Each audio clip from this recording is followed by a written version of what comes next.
Hello friends, कैसे हैं आप सब। आई होप आप सब सही होंगे।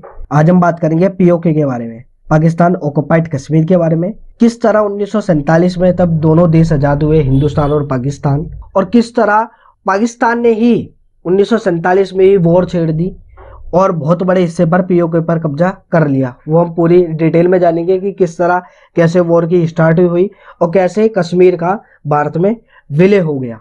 चलिए अब हम देखते हैं। पहले डेट आप जरूर याद रखिएगा ना, एग्जाम में आपके लिए बहुत, आप कोई भी आपसे पूछ सकता है कि 5 अगस्त 2019 को क्या हुआ, तो आप बोलेंगे धारा 370 जो जम्मू कश्मीर को विशेष राज्य का दर्जा दिया गया था वो बीजेपी सरकार ने हटा दी गई थी। धारा 370 थी क्या कि विशेष राज्य, मैं कह रहा हूँ ना, विशेष दर्जा देना किसी राज्य को। भारत में जो लॉ बनता है और स्टेट में जो लागू होता है, जो विशेष राज्य होते हैं जैसे जम्मू कश्मीर, उसमें लागू नहीं होगा, क्योंकि अब तो ये धारा 370 हट चुकी है। अब तो जो दिल्ली के लिए कानून बनेगा वो जम्मू कश्मीर के लिए भी लागू है, लेकिन पहले ये सब नहीं था। और हम जम्मू कश्मीर में हम प्लॉट नहीं खरीद सकते, कोई जगह नहीं खरीद सकते थे, कोई कंपनी नहीं लगा सकते, लेकिन अब ऐसा कुछ नहीं है। अब धारा 370 हटने के बाद हम वहाँ पर कंपनी भी लगा सकते हैं, हम अपनी जगह भी खरीद सकते हैं और हम परमानेंट वहाँ पर रह सकते हैं। पहले क्या था, आप टेम्परेरी घूम के आ सकते हैं लेकिन परमानेंट नहीं रह सकते, लेकिन अब धारा 370 हटने के बाद अब आप परमानेंटली रह सकते हैं। अब ये देखिए, जो जम्मू कश्मीर का जो पूरा स्क्वायर है, 2,22,000 स्क्वायर किलोमीटर के इसका क्षेत्रफल है। और पीओके ने जो 30% पीओके ने तो घेर रखा है, जो 78,104 स्क्वायर किलोमीटर है। और बाकी 10% जो अक्साई चीन के देश है वो चीन ने घेर रखा है। 10% जो 37,555 स्क्वायर किलोमीटर है। और 60% एरिया जो जम्मू कश्मीर आपको पीले में दिख रहा है, ये 60% एरिया ये भारत के अंडर आता है। पीओके को दो उसमें बांट दिया गया था, क्योंकि एक आजाद कश्मीर, एक गिलगिट बाल्टिस्तान। ये गिलगिट बाल्टिस्तान की मैंने आपको दिखा रखा है, ये 65,000 स्क्वायर किलोमीटर की जगह है जो गिलगिट बाल्टिस्तान है। और यहाँ पर 10 जिले, 3 प्रशासन प्रभाग और सबसे वर्ल्ड के सबसे ऊंचे बड़े बड़े ग्लेशियर यहाँ पर मौजूद है। इस वजह से तो इस पे कब्जा जमाना मुमकिन नहीं होता, क्योंकि पाकिस्तान तो इस पर पहुंच जाते, लेकिन भारत क्यों नहीं कर पा रहा इसे, कि बड़े बड़े ग्लेशियर यहाँ पर ठंड इतनी होती है क्योंकि खून जमा देने वाली। और जो आजाद कश्मीर की जो राजधानी है, जो ब्लू में मैंने कर रखी है, आपको दिख ही रहा होगा, मुजफ्फराबाद इसके आजाद कश्मीर की राजधानी है। इसमें भी 10 जिले हैं। अब हम आगे देखते हैं कि कैसे उसके भारत का विलय हो गया, वो कश्मीर का विलय हो गया था भारत में। इसकी क्या स्टोरी है ये हम देखते हैं। तब 1947 में दोनों देश आजाद हुए, मैंने जैसे आपको बताया, हिंदुस्तान और पाकिस्तान। तो जो अफगान के जो कुछ ट्राइब्स हैं और पाकिस्तान के कुछ ट्राइब्स हैं, उन्होंने कहा कि अब हम इस पे कब्जा जमाएंगे। तो वहां की कुछ ट्राइब्स जो आपको ब्लू में दिख रहा होगा, वो यहाँ पर नॉर्थ वेस्ट फ्रंटियर प्रोविंस से यहाँ पर घुसने लगे। और घुसते घुसते ये बारामूला तक आ चुके हैं। बारामूला वो जगह है जो श्रीनगर से कुल 32 किलोमीटर दूर पे। श्रीनगर जो जम्मू कश्मीर की राजधानी है, वहां से 32 किलोमीटर, ये यहाँ तक सारे आतंकवादी आप इन्हें कह सकते हैं, ये वहां पर पहुंच चुके थे।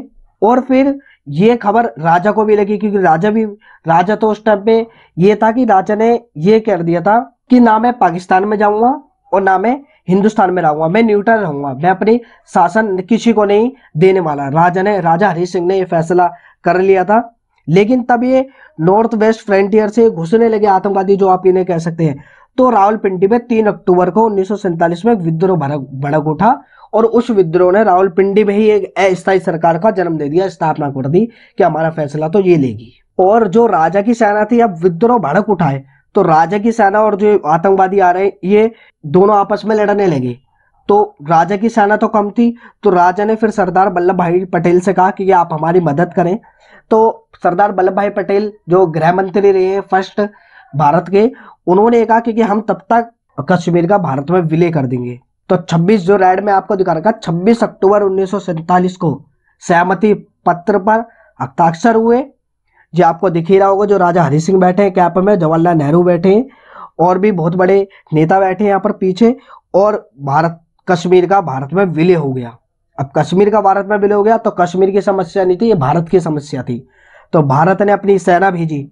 तो जैसे ही भारत ने अपनी सेना भेजी, वैसे 1947-1948 का फर्स्ट वॉर हो गया पाकिस्तान और इंडिया का। इंडिया पाकिस्तान का खूब लड़ाई चली। फिर बहुत देर तक इन्होंने पीओके पे तो कब्जा जमा ली थी बारामूला, तो पीओके पर ही इन्होंने कब्जा जमा लिया कि इन्होंने कहा पीओके तक तो हम आ गए, ये हमारा कब्जा है। लेकिन जवाहरलाल नेहरू कहते थे तो हमारी जमीन आपको पीछे हटना पड़ेगा।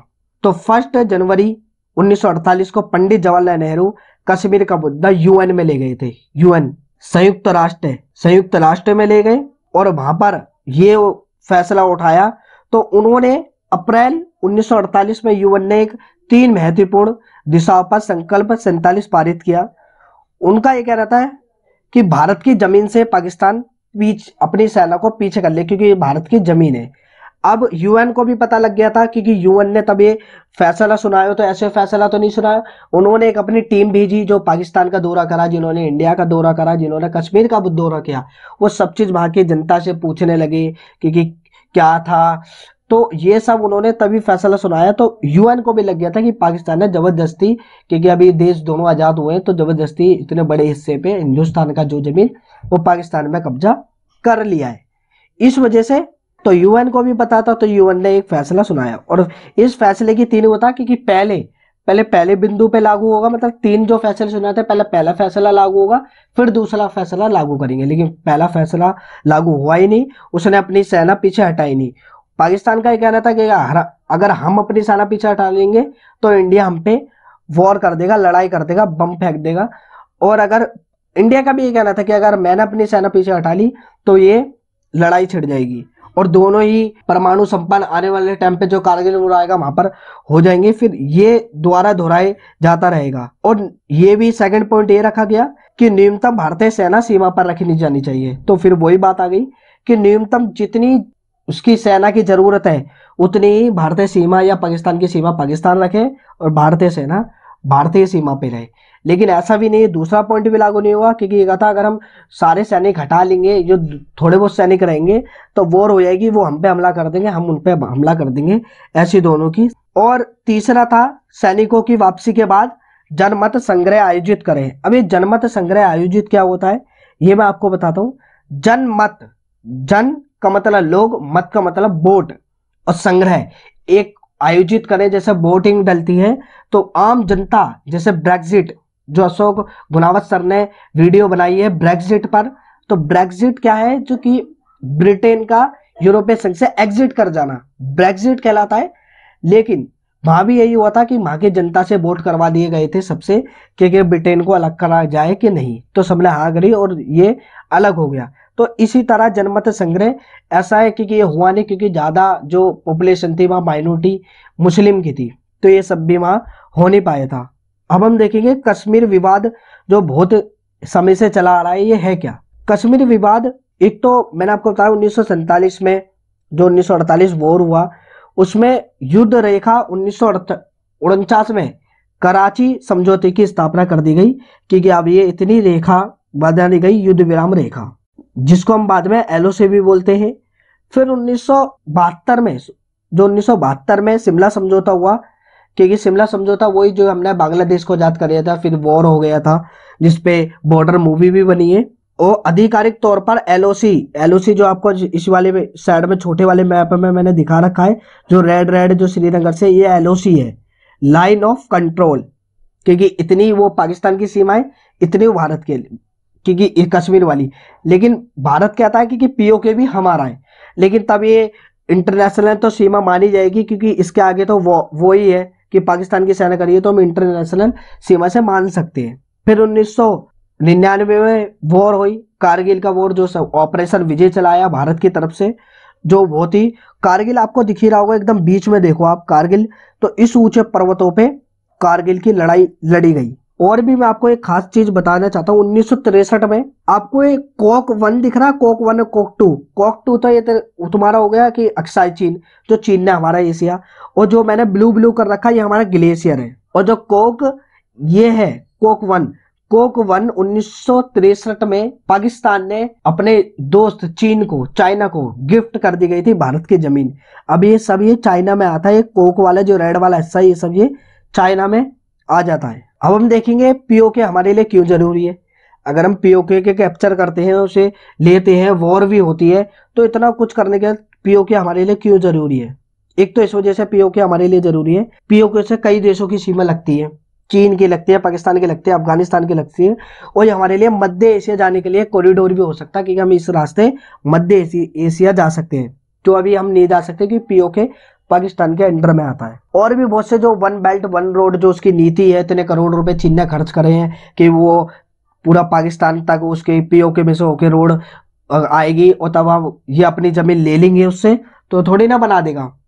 तो बहुत विवाद भी है कि यार अब ये चीन ने, पाकिस्तान ने उसे इतनी अपनी जमीन गिफ्ट करी है, तो फिर चीन भी तो बोलेगा उसकी तरफ से, और तीनों ही न्यूक्लियर पावर देश है, तो युद्ध हो सकता है। तो इस वजह से इस पे बहुत सालों से फैसला नहीं लिया जा सका।